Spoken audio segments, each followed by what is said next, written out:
What if books were never invented?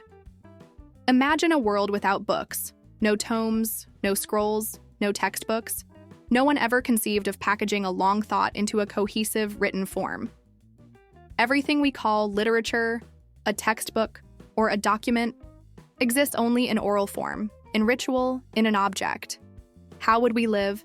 What would we learn, and what would become impossible? The rules of the game. Let's set the parameters. In this world, technology can still develop. Metallurgy, ceramics, mechanics. There's a way to leave short marks, pictograms, symbols, knots. The concept of a book, a long, fixed text that can be mass-produced and stored unchanged on a shelf, simply doesn't exist. Everything else is fair game.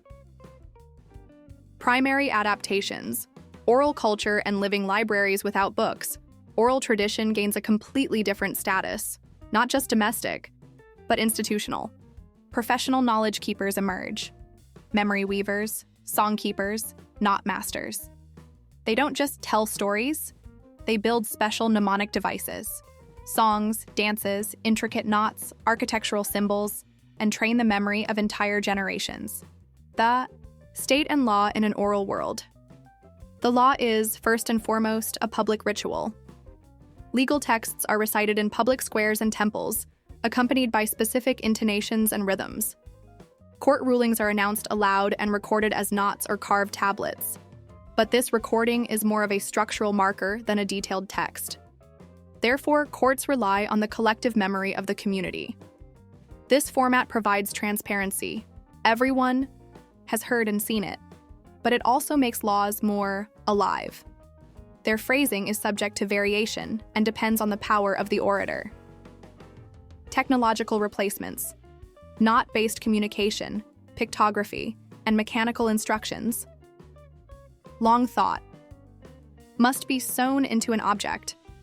Knot-based systems, similar to quipu, become a nationwide technique for storage. Each knot encodes not a letter, but a block of meaning, a concept, a recipe, a step. Architecture becomes a book in stone. Facades and stairways are divided into icon panels that are read as one walks past. Mechanical devices, carousels, discs with pictures serve as step-by-step instructions for crafts and medicine. Education. Theater schools, guilds, and performance exams. Education becomes a theatrical practice. The teacher is a director. Each curriculum is a stage production. An exam is a public performance where a student demonstrates knowledge in action. A masterclass, a play, a demonstration. Homework is rehearsal, practicing a role. Unfolding guilds emerge, specialists who take a seed, a set of pictograms, or knots and unfold it into a detailed lecture. This approach trains memory, communication, and stage presence, but it makes the path of individual self-education difficult. It's not easy to develop a complex theory on your own.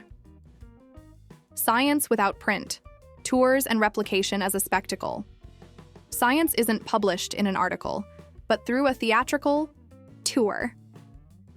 Laboratory troops travel from city to city, repeating their experiments. Replication is a literal repetition.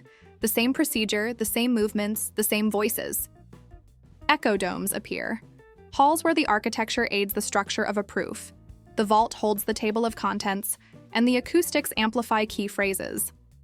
Replication is more expensive and slower, so some hypotheses would remain unverified for longer. But at the same time, it's harder to fake such a performance than to fabricate a chart. Culture, art, and leisure. Sagas, pictopoetry, and personal audio sagas. The artistic word lives in ensembles. Novels are seasonal sagas, maintained by troops and changing from generation to generation. Comics are murals and routes in museums. For personal reading, there are quiet booths where an orator-performer recites a saga just for you, a personal performance. Fan clubs become choirs, groups perform their favorite saga, creating variations and local interpretations. It's lively and emotional, but the texts evolve quickly. There is no fixed canon. Now, let's talk in more detail about the downsides and systemic limitations.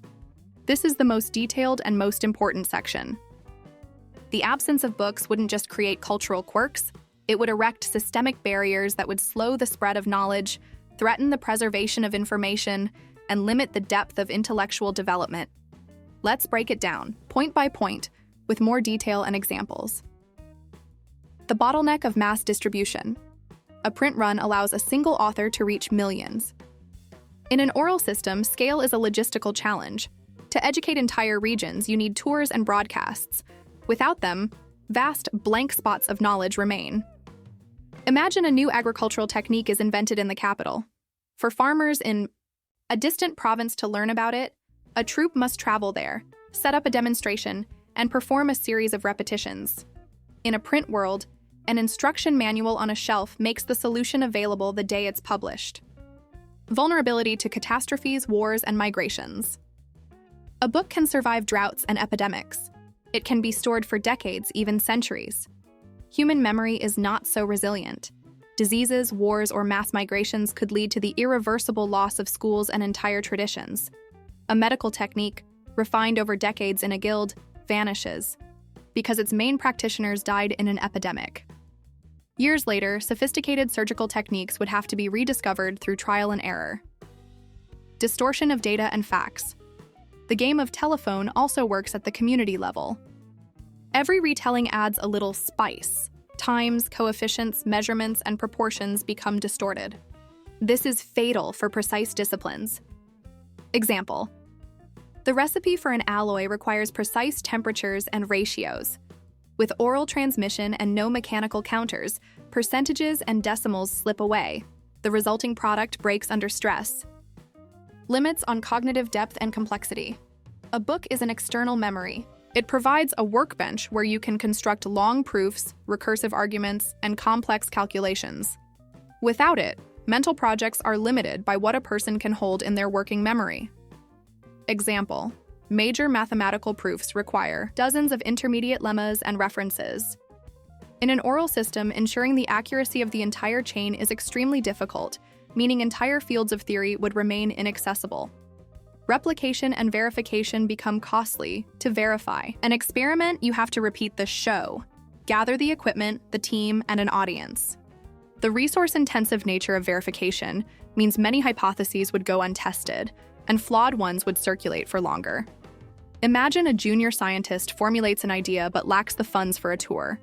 No one sees the experiment, and the theory remains a local legend. Centralization and barriers to access. Whoever controls the stages and venues controls the flow of knowledge. This creates centralization and monopolies on broadcasting. Even neutral venues could fall under the influence of economic and political interests.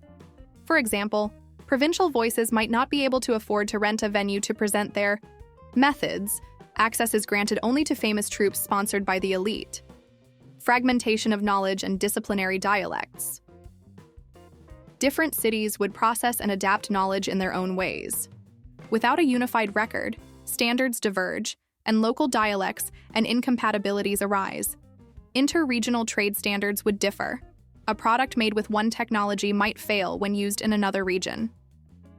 Limited access to self-education. You can study a book at your own pace, go back, and make notes. You have to catch a lecture live. If you miss it, you wait for the next tour season. Working adults who want to switch careers can't attend daytime rehearsals. This reinforces social barriers. Difficulty in accumulating and indexing knowledge. Even if voices are recorded on discs, searching them without text is cumbersome. Indexing, cross-referencing, tables of contents all are much harder to implement, making it difficult to find specific information. The problem of authorship who first expressed an idea or showed an invention gets lost. It becomes hard to trace the evolution of a technique to optimize it. Social and economic slowdown of innovation. All these factors combined lead to a logical conclusion.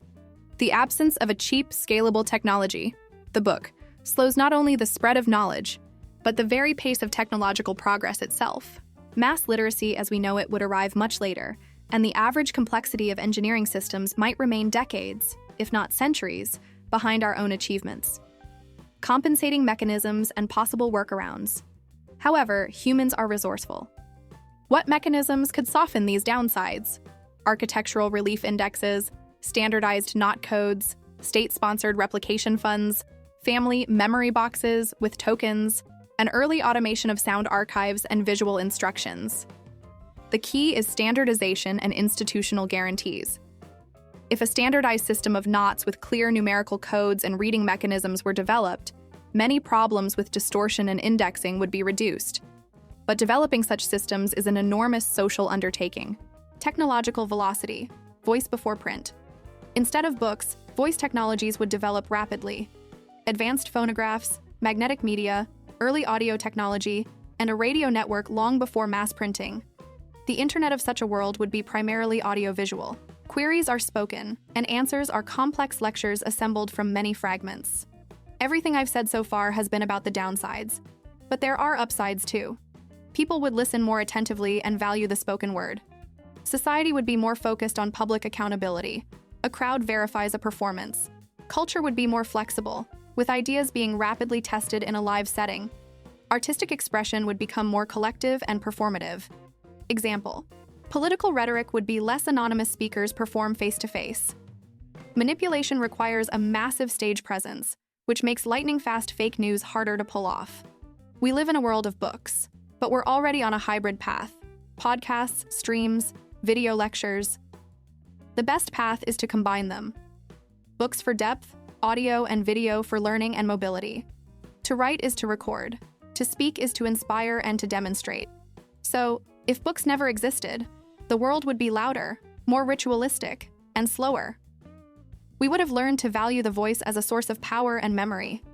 But much of what we now take for granted, deep theoretical knowledge, complex engineering, might have appeared much later. If you enjoyed this thought experiment, please like, subscribe, and suggest new topics. Thanks for your attention.